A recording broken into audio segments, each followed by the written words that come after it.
Jubilee Hills, Rehmat Nagar division, బ్రహ్మశంకర్ నగర్లలో పోలీసులు పక్షపాతంగా వ్యవహరించడంపై కాంగ్రెస్ ఏజెంట్లు తీవ్ర అభ్యంతరం వ్యక్తం చేశారు. ఎన్నికల బూత్ నంబర్ 139, 149లో బీఆర్ఎస్, కాంగ్రెస్ బూత్ ఏజెంట్ల మధ్య పోలీసులు పక్షపాత వైఖరి అవలంబిస్తున్నారని కాంగ్రెస్ నాయకులు ఆరోపించారు. కాంగ్రెస్ బూత్ ఏజెంట్ల టేబుల్ వద్ద మాత్రమే పోలీసులు నిఘా పెడుతున్నారని కాంగ్రెస్ ఏజెంట్లు ఆరోపిస్తున్నారు. బీఆర్ఎస్ బూత్ ఏజెంట్ల టేబుల్ వద్ద ఎలాంటి నిఘా లేదని, అక్కడికి ఎమ్మెల్యే ఏ ఇతర వ్యక్తులు వెళ్లినా పోలీసులు అడ్డు చెప్పడం లేదు.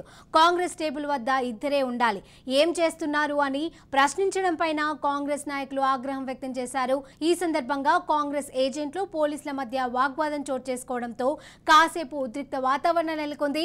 పోలీసులు అధికార పార్టీకి కొమ్ము కాస్తున్నారని కాంగ్రెస్ నేతలు ఆరోపించారు. అంతేకాదు, హెడ్ కానిస్టేబుల్ శ్రీనివాస్ కాంగ్రెస్ ఏజెంట్లపై దురుసుగా వ్యవహరిస్తున్నారని మండిపడ్డారు. ప్రజలకు రక్షణ కల్పించాల్సిన పోలీసుల తీరుపై తీవ్ర అసహనం వ్యక్తం చేశారు.